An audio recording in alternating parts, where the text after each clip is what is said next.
Today I'll talk about EU-Africa cooperation and migration, so that includes the talk as advertised. It includes ongoing research on how policy actors think why people migrate, but it also includes some additional work on public policy preferences. But before I begin, maybe just a more general thought on the research policy nexus. For those of you who go to migration studies conferences these days, you know that one issue that preoccupies people working in migration studies is that their research has apparently no impact on policy. So there are being papers written now that ask, why does nobody care about us in the policy world? Why does research not have any impact? And so I think this is a provocative question, and it's I suppose, an interesting question. It makes us think. But in a way, I kind of profoundly disagree with the premise of this question, and I'm maybe a little bit biased since all of my work has tried to have some sort of impact. But I think there's all kinds of different ways in which research does influence policy-making processes, but maybe not in the way that some researchers imagine this to be, which is that here's my research, and why is my research not directly reflected in the policies? But this, I think, is a very kind of narrow framing of how policies work. And I suggest that if you want to ask yourself, how can my research make a difference? A good starting point is to look at the work that analyzes public policies, the determinants, what determines public policies.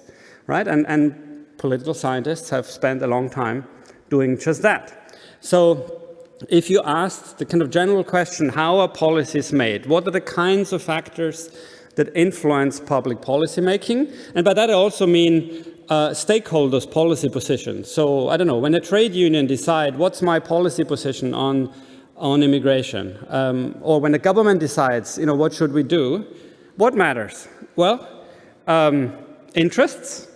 So people's interests matter. So the trade union might perceive an interest of promoting the rights of workers.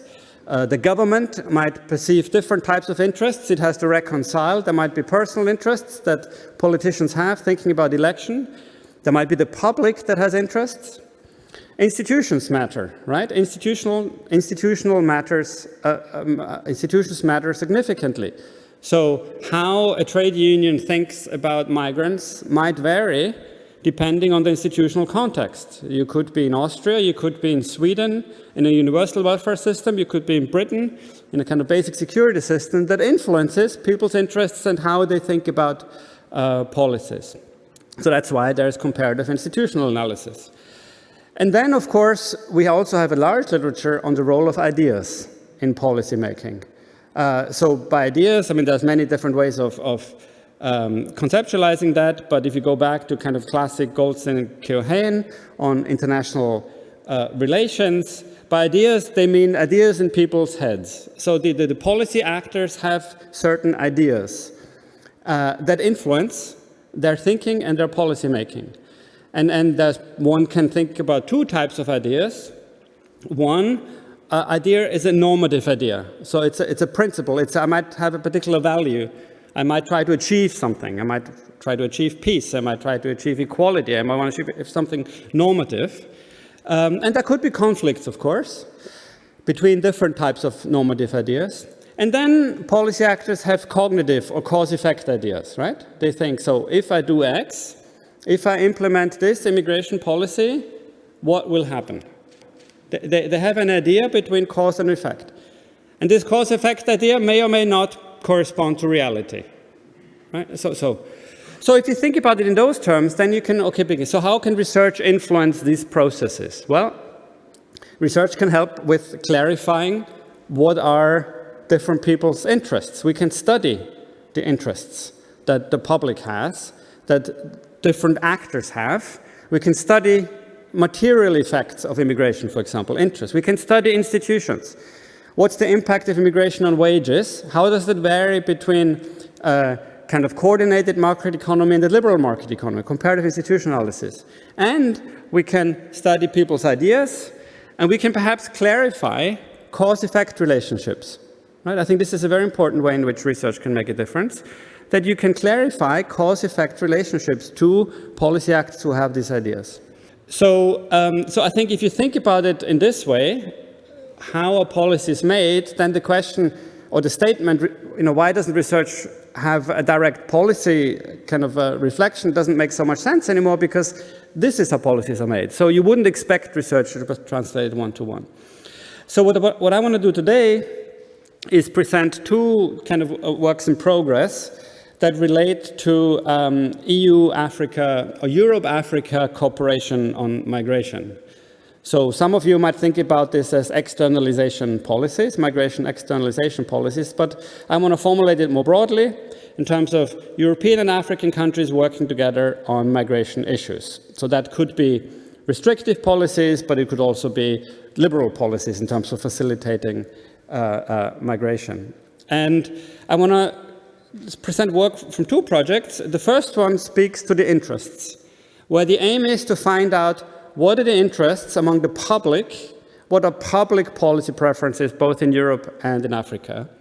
And the second project is more about the cause-effect idea and about the phenomenon that is being regulated. So how do policy actors think about migration as a phenomenon and how it can be regulated? So I hope that kind of more general introduction didn't confuse people too much, but I think it kind of comes to the two projects can be discussed within the same framework. So why Africa-Europe cooperation on migration? Many of you will know, also from reading kind of the news, that this is something that is a highly political and highly topical issue in Europe now. I think many European countries have realized that they cannot regulate migration effectively without cooperation with non-EU countries.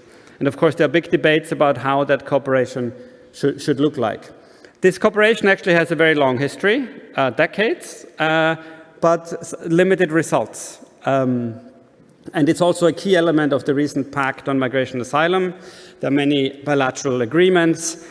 There's a lot of rhetoric around externalization policies and restrictive policies and what Europeans are doing in Africa and what African policy actors and also the public want vis-a-vis Europeans.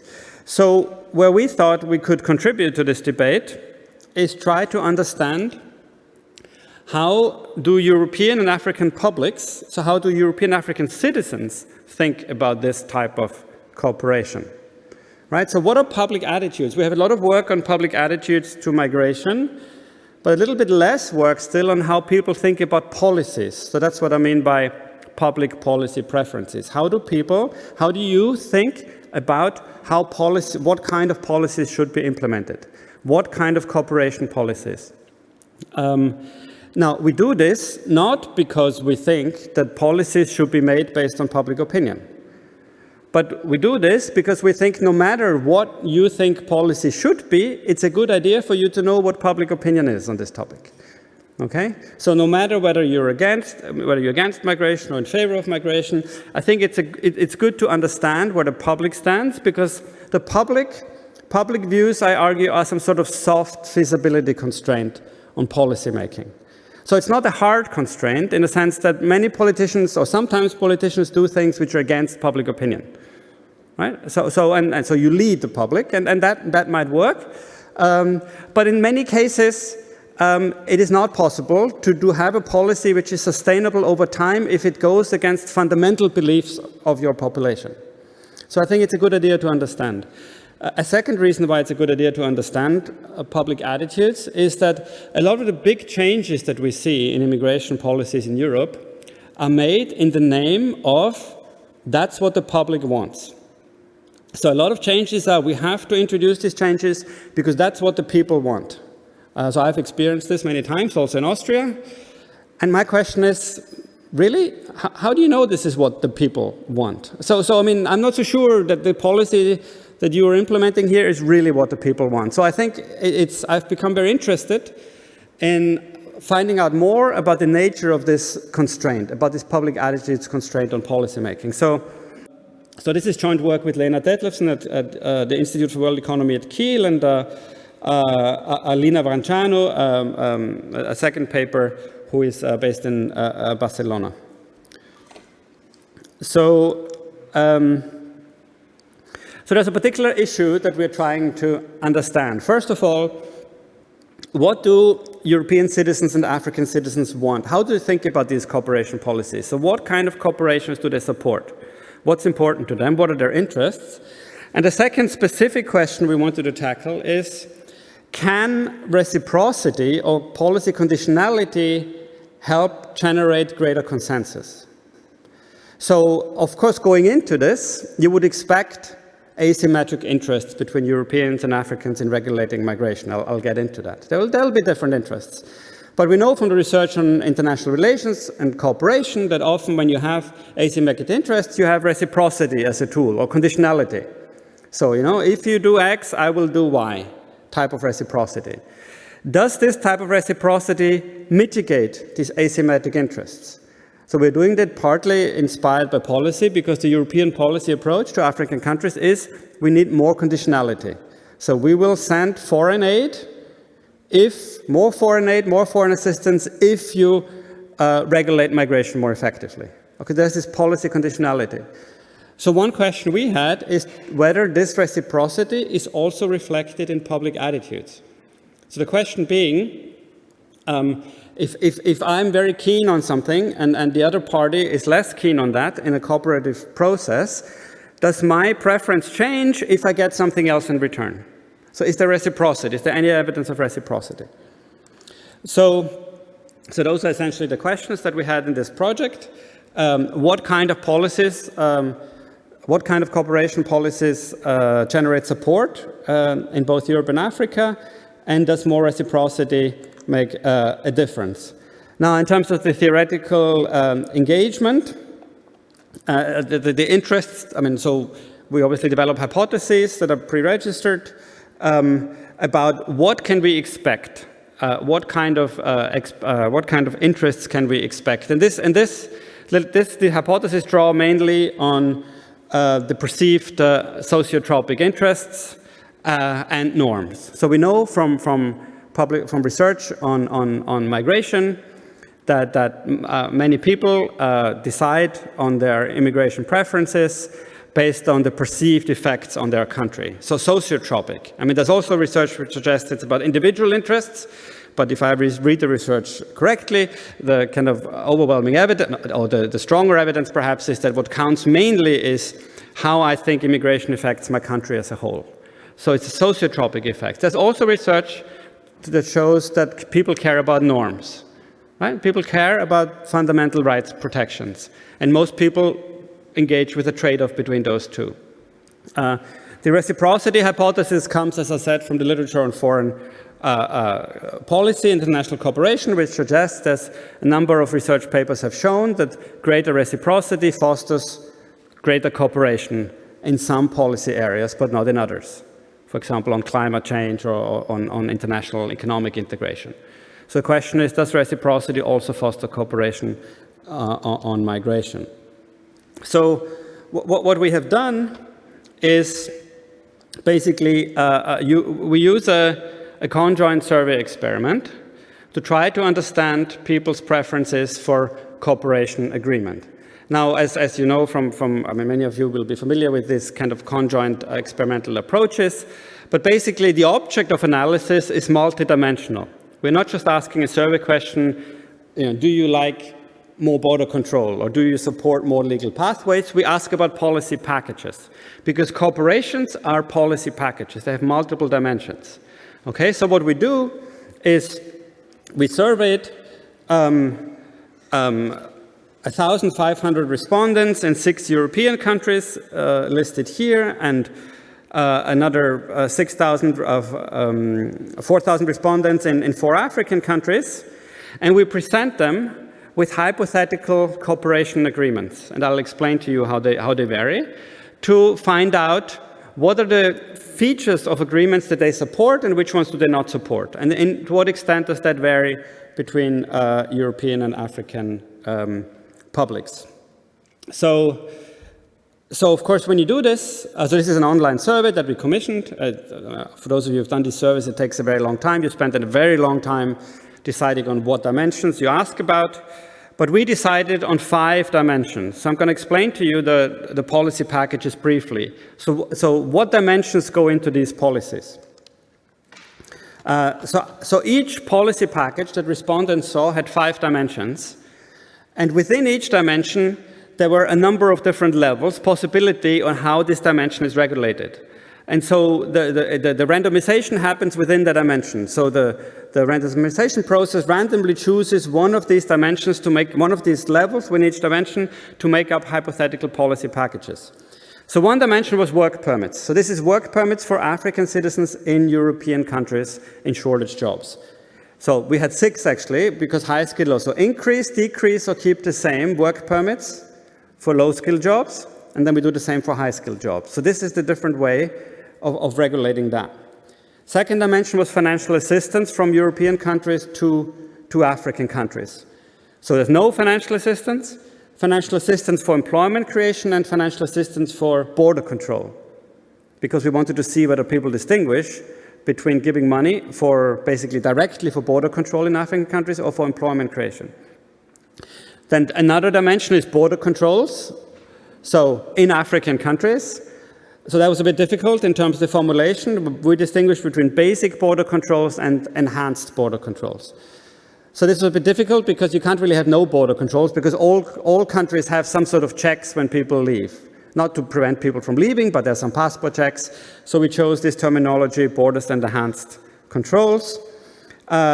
Now, one thing which is highly controversial and important in European public discourse is, of course, the readmission of irregular migrants. So many European countries, only roughly about 1/3 of all irregular migrants in Europe with return orders are actually returned. There's all kinds of reasons for that. So it's a political priority for many European countries to cooperate with non-EU countries to have more return. So as part of these cooperation agreements, we asked either there's no return, there's forced return, or there's voluntary return. Those are the 3 options. And finally, we included something which is not generally in these agreements, which is stronger human rights protections for migrants. Okay, so the other 4 are mostly there. I mean, at the very basis, the limits are typically what's called cash for migrants. So Europeans send money, and they're hoping that African countries will make efforts to prevent migration to Europe, crudely put. But then we also add to that the legal pathways and the border controls. But we also add human rights protections. So we had no new human rights protections. The European countries do more, or the African countries do more. Because we wanted to ask about also, say as a European, if you're in favor of more human rights protections, do you support human rights protections by your own countries here, or by the cooperation partner country? So that's why we had this distinction. And the only other thing I want to say is that what I'm just showing you is not quite the precise wording, because what we asked always was, in the European country, we always said, this is a cooperation agreement between your country and African countries. And in African country, it was between European country and your country. So it was formulated in terms of people's own country. So each respondent sees hypothetical policy packages, always 2 packages, 5 times. And for each comparison, they have to answer these questions. How do you rate the package? And if you have to choose between the 2, which one would you prefer? So the design of the content was a bit tricky because it had to work for both Europeans and Africans. So this was an example for Morocco. So a Moroccan citizen would have seen something like this, where policy option A, policy option B, and then how the policy option is picked is randomly generated. And the policy options differ in at least one dimension, not necessarily in all dimensions, but at least one dimension, okay? And then you ask, do you prefer policy option A to policy option B, or the other way around? And how do you rate these options? That's how the method works. 5 times we ask you to do that. So this is what we find. So this is the results for the European countries, all taken together. And so these results show you marginal means. So these are the So these are kind of selection probabilities of if a particular policy feature is included in the cooperation package. I mean, roughly put, everything that's to the right is more favorable than that's to the left of the 50% marginal mean line. So all kind of estimates and confidence interval here induce increased support. What you have in the left reduces support for the overall cooperation. Okay? So we'll go through some of the results here. So the first interesting bit is that Europeans, the support for cooperation increases if there are more human rights measures, right? And Europeans don't distinguish whether the human rights measures are on the European side or on the African side. So this was a bit of a surprise to us because we thought that maybe out of national interest considerations, the Europeans who believe in norms, they might want the African countries to implement stronger rights protections. But no, it's also on the European side. On return, so this is also partly surprising, partly not surprising. What's not surprising is that no return is, I think, the single feature that generates most opposition. So the European public cares a lot about the return of irregular migrants. If you have no return here on the left, that reduces support for the cooperation very significantly. What was a bit more surprising is that Europeans don't make a difference. You see the confidence intervals are overlapping between voluntary and forced return. I personally thought that the language of voluntary return would be interpreted as very weak, and people might think maybe voluntary means it doesn't happen, but actually there's no difference between voluntary and forced return. On border controls, this is not surprising. Europeans prefer cooperation agreements where African border controls are strong rather than weak, so enhanced rather than basic. Financial assistance, so the preferred way of giving financial assistance is through employment creation, not through border controls. But Europeans want to give assistance. The no assistance option reduces support. That's on the left. And on work permits, on legal pathways, what you see, again, this is not surprising, that the policies that are most supported are policies that increase work permits for high-skilled, but not for low. So on the right-hand side, you have either keep high-skilled the same or increase high-skilled. There's no support for lower-skilled work permits. I mean, this is all more or less as expected, with a couple of exceptions that I mentioned. Now, on the African side, so interestingly, the support for human rights protection is the same as in Europe. So there's a congruence.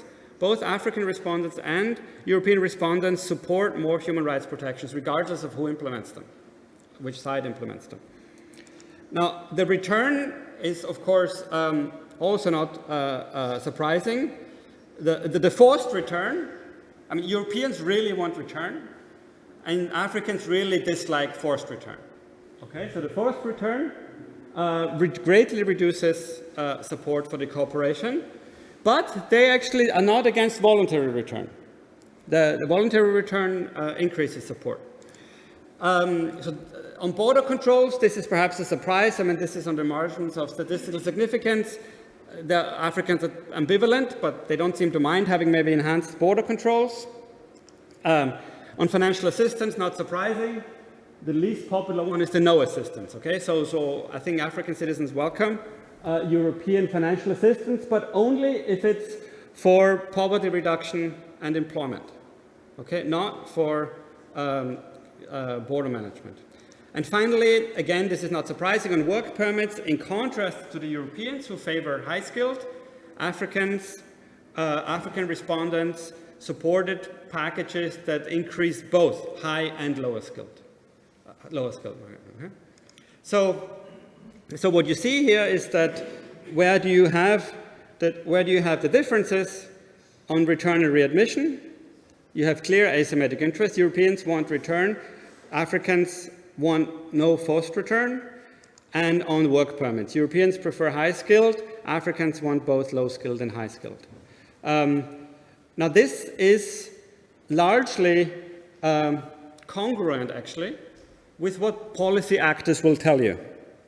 If you ask policy officials in Europe and in Africa, what do you want out of the cooperation? this is pretty much what they will tell you. They will say that Europeans, we want return, we want more stronger border controls. In African countries, we say we want low-skilled legal pathways, and we want a financial assistance. Where you get the divergence, as I said, is on low-skilled workers and on forced return and readmission. And I'm not going to show, because I'm going to go to the second project. I mean, the key research interest we had here is whether reciprocity makes a difference. So we hypothesized, or we asked the question that if for example, if a cooperation agreement includes return of irregular migrants from Africa to Europe, does that increase Europeans' willingness to take in low-skilled migrants? So we were wondering whether reciprocity will be reflected in policy preferences on specific issues. And we've done a lot of work on this, tried lots of different things, and the short answer is no. So we don't find any reciprocity effects in public attitudes. So we don't find that attitudes are contextualized, right? So people have preferences on return and on low-skilled migration, and those preferences don't change if something else changes in the cooperation. So this is the one thing that is not congruent. That's not the same as what European policy actors think. European policy actors are very keen on conditionalities now, right? Is that we only cooperate, we only open our labor markets if you do that. So we find that is not reflected in public attitudes. So we cannot expect Europeans to become more open to low-skilled immigration if at the same time there is greater return of irregular migrants, and the other way in African countries. So we think that kind of research can help, for example, discussions around what will conditionality do and what will it not do, also in terms of the larger public debate. Okay, and now I want to come to the second part, which is completely different but also related. So if you think about why does EU-Africa cooperation, why has it not had so much success? Well, there are the asymmetric interests, which are difficult to bridge. And that's what people usually think about when they think about why does cooperation not work? Because we have different interests and we can't bridge those interests. But now we want to ask a different question, which is, well, how do we think about the very phenomenon that we're trying to regulate? We have different interests, but maybe we also think about the causes of migration very, very differently. And this is what we're trying to do with this work, where basically study how policy actors think about the causes of migration and also about how migrants react to policies, right? So why does this matter? Well, I think there's two obvious reasons. If you're a policy actor and if you implement a policy, say you implement a new welfare policy, you have a certain idea about how people will react to that policy, right? And so one relevant question is whether your cause-effect idea is actually rooted in reality or not. Will people react in the same way as you think they will? So I think it's interesting to compare policy actors' beliefs with what's happening in real life. And in terms of the cooperation, of course, it's a problem if the two sides that are cooperating have different understandings of the nature of the phenomenon, of what drives migration. So if take search and rescue in the Mediterranean Sea, we send out boats to rescue migrants. So what does that do? Does that reduce migration or does that increase migration? If the two cooperation sides have different ideas about that, it's going to be a problem for the cooperation. So we're trying to investigate that in the second project. And so there's a few kind of qualitative studies, and Leila Hajabdu, who is here as well, has contributed to that research that try to understand how policy actors think about the causes of migration. But there isn't a study that directly compares, I think, policy actors' thoughts with how migrants behave. Now, what I'll show you in the 10 minutes that I've left is the first bit, how policy actors behave, or how policy actors think. What I can't show you yet is how people behave, but the idea that we have is that we again present policy actors with different migration scenarios, and we ask them, which one do you think is more attractive for an African citizen in a hypothetical country that we described? And then we used exactly the same experiment with African citizens. So we're doing that just now, to think which scenario do you think is more attractive? So then we can make it a direct comparison about how do policy actors think about how people behave and how people evaluate migration scenarios in practice. And as a separate study, we also asked academics, but that's a separate, we can maybe do that later, how researchers think about the causes of migration. And then we can also compare researchers' understandings to policy actors' understandings and to how people behave in practice. So the questions which I already formulated is we're trying to understand how policy elites or how policy actors in Europe and Africa understand the reasons. And so the particular idea we have is that policy actors are situated actors and their positionality will influence their understandings. So what does that mean? That we kind of distinguish the situatedness in terms of where people are geopolitically in Europe or in Africa, which organization they work for, Home Office, Labor Ministry, development organization, and also what role they have, elected politician or an unelected official. Because we think that people who differ in these respects will have different frames, different frames of thinking about migration. And by frames, we mean, you could also think about frames as normative priors. Do you think about migration as an economic issue, as a development issue, or as a human rights issue? So they're situated actors. But the geopolitical is maybe easier to explain. We basically expect European and African policy actors to have different understandings because they're located in different geographic places and they have different attachments to the issue. So it's a mediated effects model that we're trying to get at here. So again, another conjoint. We do an online survey of European and African policy actors. This has been extremely hard to do, as you can imagine. Very hard. Now the research is also very hard. But we have managed over a period of 10 months to get, so these figures are a bit out of date. We have about 300 policy actors now, about 200 Europeans, about 100 African policy actors, national governments, international organizations, so European Union. In Austria, we were particularly successful. I think we had 25 Austrian policy actors who answered our survey.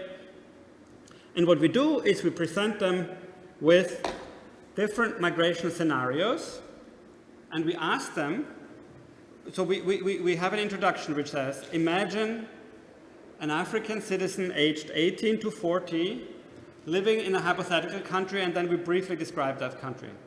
And that the description is an average of 4 real countries, where we actually then interview or survey actual citizens.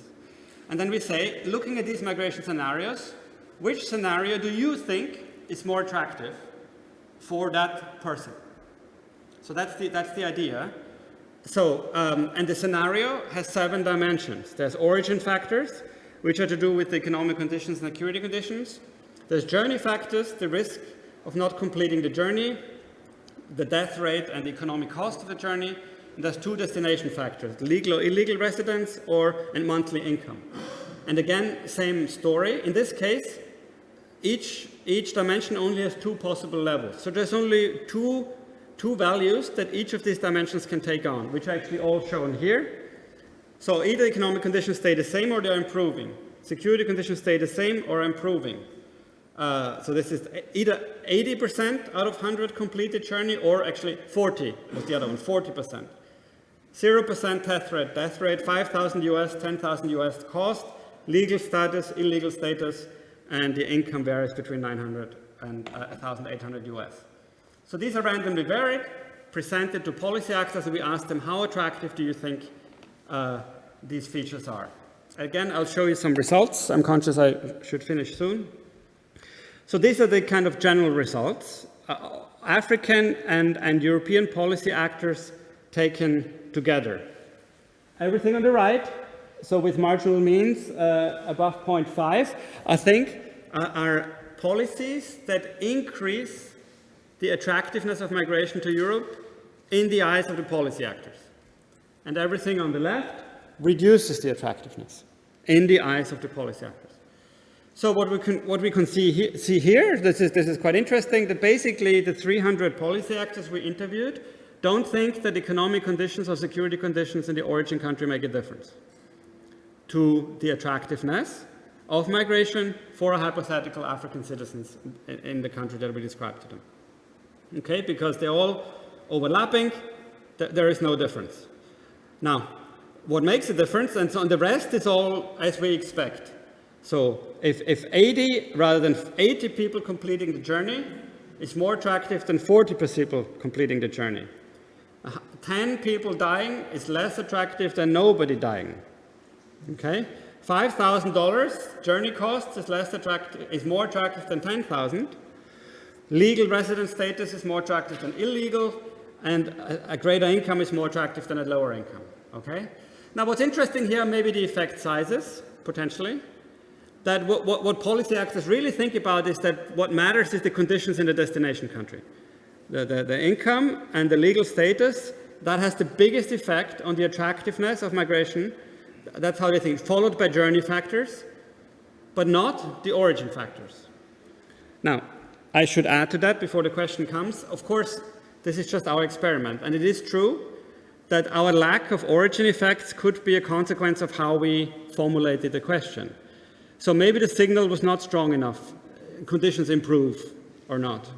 But the reason why we had to formulate so carefully was because this survey was fielded not only to Europeans, but also to African policy actors, thinking about their own countries. So it was a bit difficult to kind of imagine a policy change where we would say there was a disastrous economic downturn. We thought that might raise some issues with the policy actors who are answering, which is why this was formulated in this way. So I'll show you two more charts and then finish. So the next question is, are there differences between European and African policy actors in how they think about this? And so the answer seems to be yes. So the black ones are African policy actors, the gray ones European policy actors. They agree on the origin factors don't matter. They also agree that destination factors matter greatly, but they disagree on the journey factors. So it's the Europeans that think that the risk of not completing the journey and that the costs matter hugely to the attractiveness. But the African policy actors don't think that. African policy actors don't think that doubling the completion rate makes a difference to the attractiveness of migration. And they also don't think that doubling the cost reduces the attractiveness of migration, where Europeans are very much focused on that. On the cost of migration, on the journey factors. So we can discuss the potential reasons for that. And so then this is a frame analysis. So then again, I'm not going into details, but we ask in separate questions, what kind of migration frames do people have? Are they generally thinking about human rights, about economics of it, development it? And this chart shows you the people who think about human rights, do they have different understandings of what causes migration?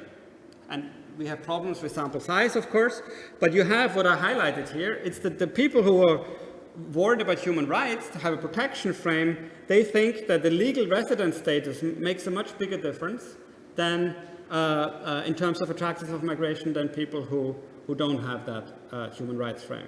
So in a way, to summarize, that there's a hierarchy of factors. Overall, people think what counts is what happens in the destination, followed by journey origin. There's some evidence of differences, and some tentative evidence that migration frames might matter.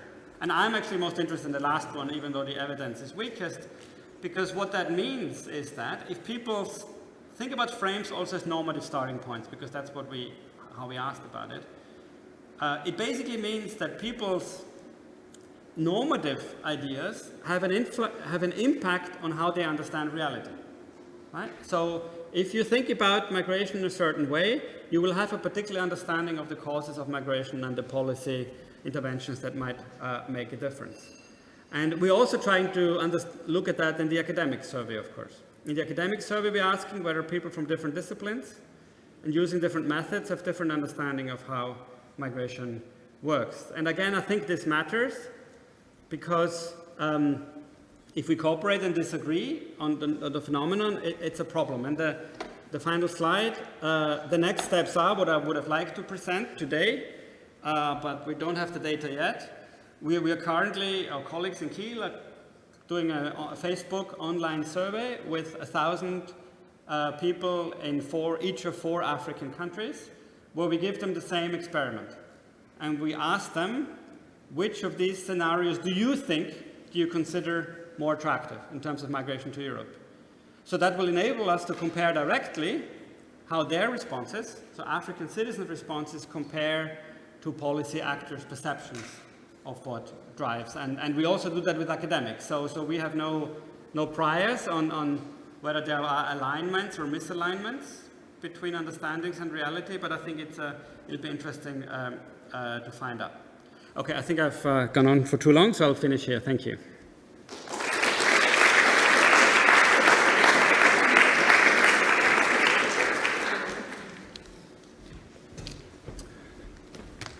Thank you very much, Martin, really, for this very fascinating and thought-provoking, really, presentation and the research that is underlying this. Really looking into policymakers' heads, but also citizens' heads, and what they think in terms of their mental models, really, what they think about migration and cooperation. And I think that's really highlighting, because we learned so much about, as you said, about framings, right, and about sort of relative importance of drivers, also what you've just presented. I think that's extremely relevant in order also to understand why some types of cooperation are effective and also legitimate, or perceived as being legitimate or not.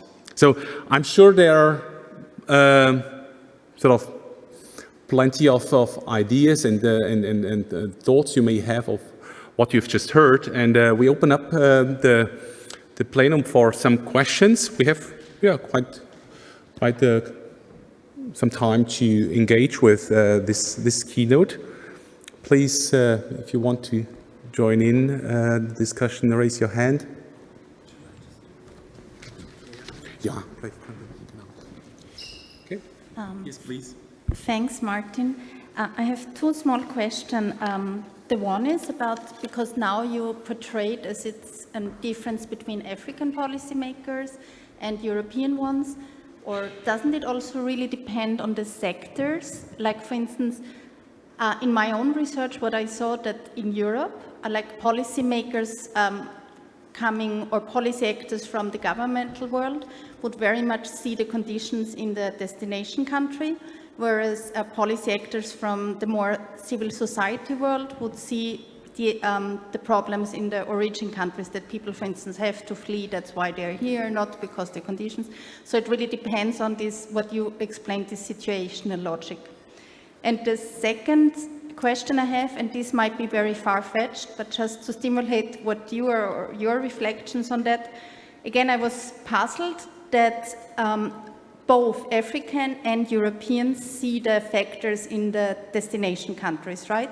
For me, for Europeans, this makes sense, because the conditions in the destination countries, they can change, or try to change and try to shape the drivers of migration.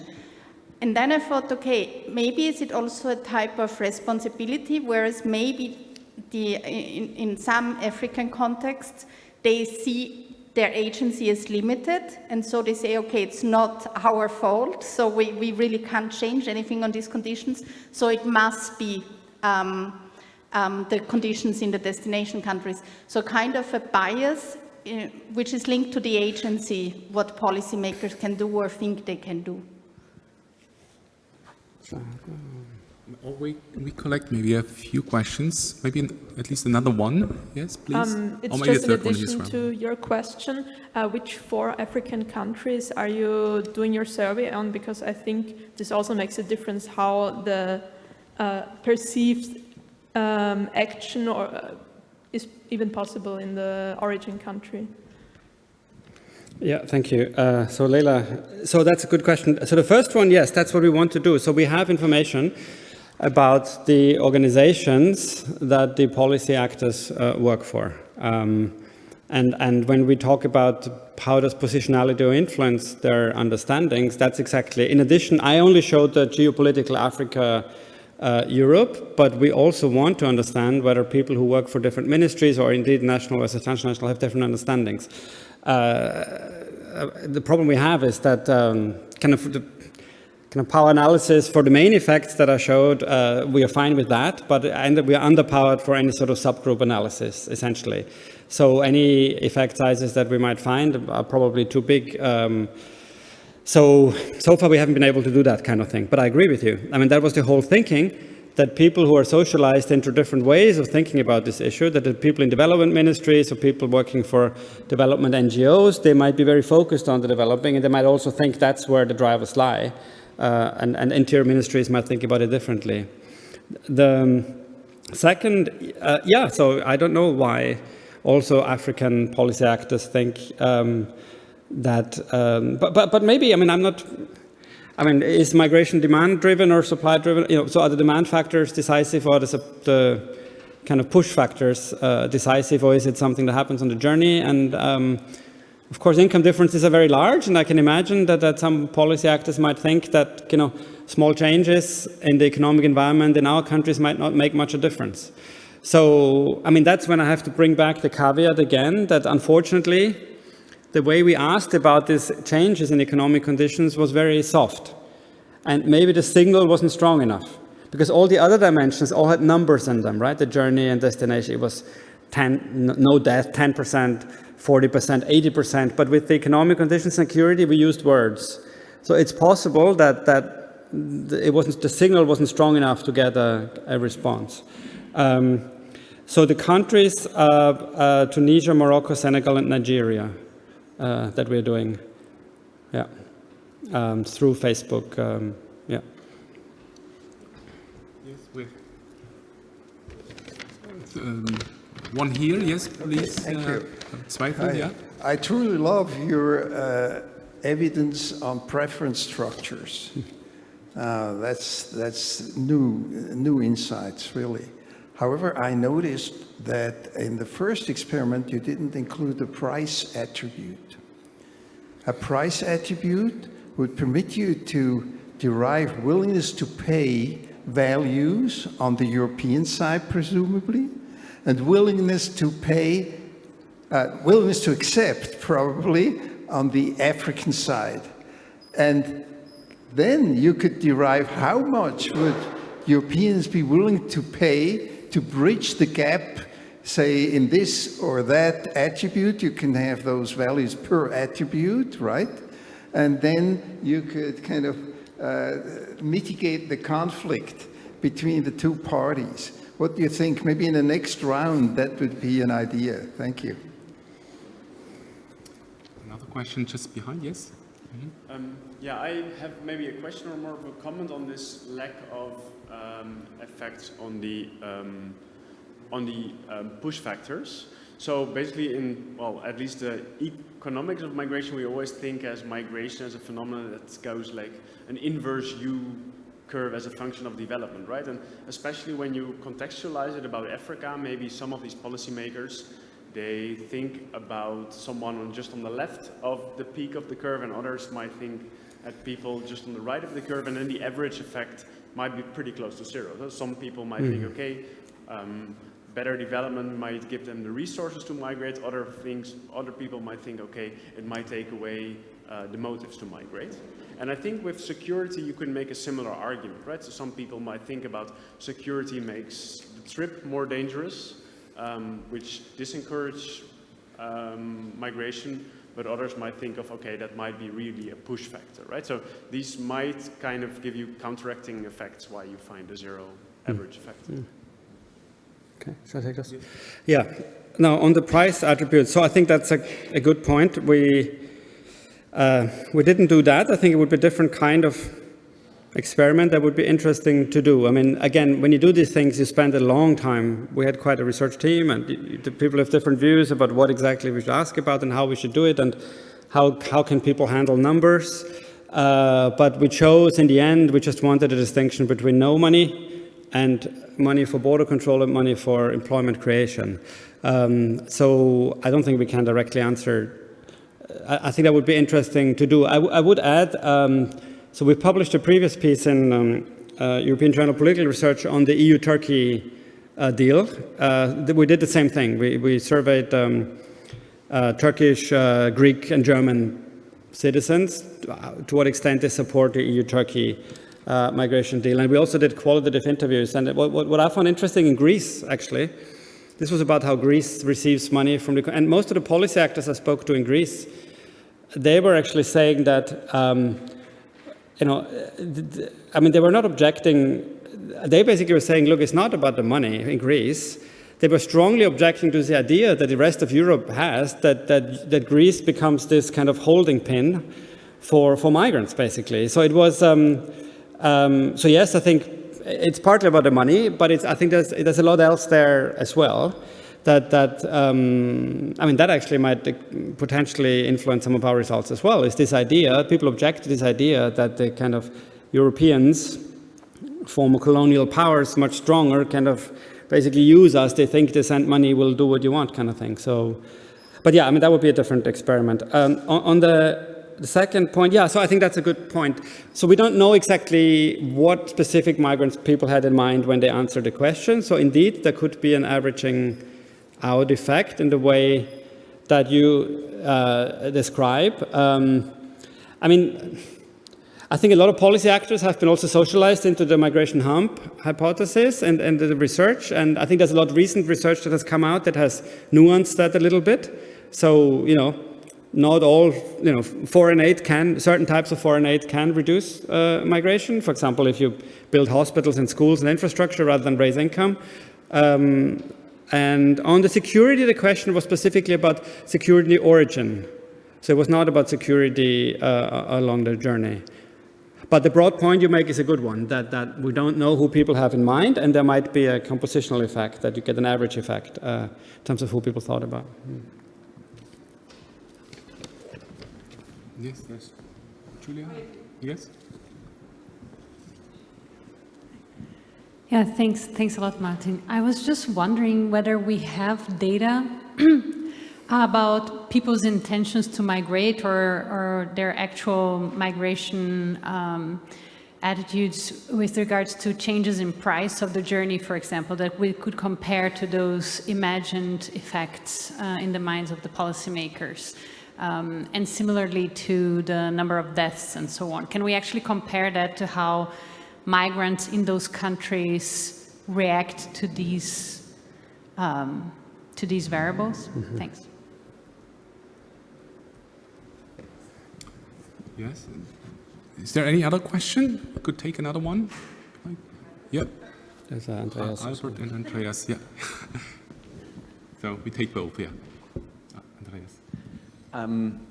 I had a similar thought on the willingness to pay, but I was wondering whether, you don't have to take kind of money as the currency there, right? You have other, like, how liberal do you have to make the visa regime for that country? There is you could estimate other trade-offs if you specified in a more detailed way the intensity of the various aspects. So you could, I was also wondering whether it would be possible to see kind of whether there is any common ground between the two sides in terms if you have this more nuanced version of the attributes. I understand that.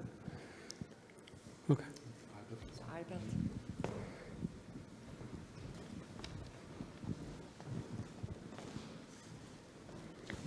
Yeah, I have a follow-up question to the question from Julia, namely, there is also, as the forthcoming or currently conducted survey, you're going to survey citizens in these 4 countries. And I wonder, I wonder what you want to get out of evaluations of citizens of the policy packages as opposed to actual behavior, or will you also connect this to how people empirically react, because there is a gap between what people think is good for others, maybe people who are really migrating, and what they would personally then do. Or is that something that you also try to tease out from the researchers that you are going to survey? Yeah. I think that's the question. Okay, thank you. Yeah, I'll start with Albert. So just to clarify, and I'm sorry if I was not clear on this. What we're going to do now, asking African citizens, is we're going to do the migration scenarios with them. So we don't ask them about policies. The migration scenarios that were presented to the European and African policy actors, we're going to present them to African citizens to ask them, again, 5 times, which of these do you consider more attractive in terms of migration to Europe? The policy actors, we ask, which of these scenarios do you think a hypothetical African citizen, so they were thinking about somebody in Africa, so then we can directly compare. Well, I think we're still having discussions about methods, whether it's, we can directly compare the 2 results, right? We can see whether it goes in the same direction. I mean, for African citizens themselves, do the origin factors matter, yes or no?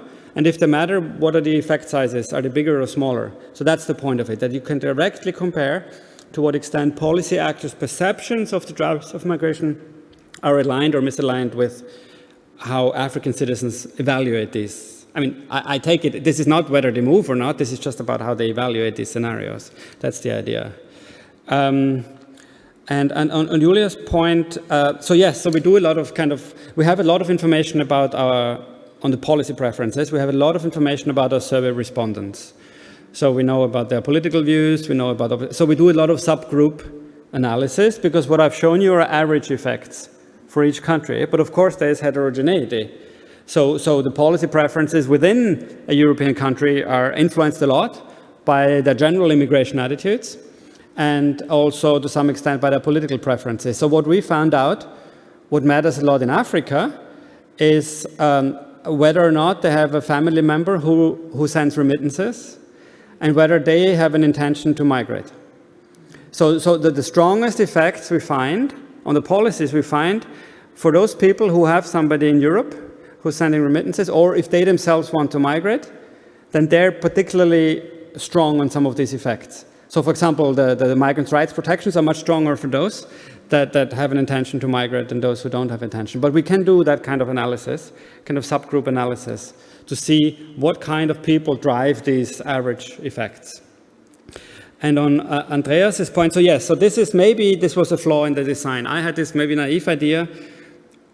So I think what you're suggesting is that you do a conjoint where you include explicitly a trade-off as one of the policy features. You can say assistance or migrants, and a bit of both, you exclude. So the reason why I was hesitant to do that is because sometimes when we try to do it in the past, people are sometimes not accepting, they don't like the idea of you telling them that this is a choice in a way. Like maybe there's a wrong way of thinking about it, but people don't know. They say, no, it's not a trade-off. It's not.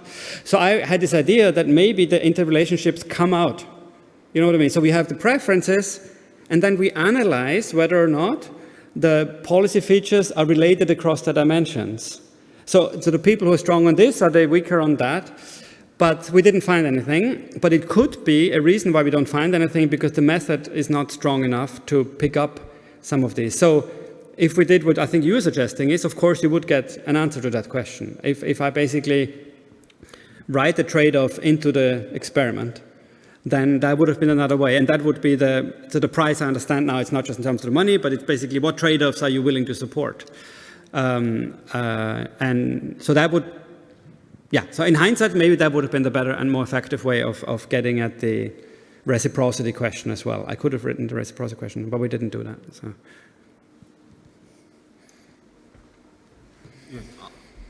Unless there are any other pressing questions, I think then we can. Well, thank you for your questions. Conclude. Thank you very much. Thank you very much, Martin, for this really fascinating keynote. Thank you very much to everyone here for engaging.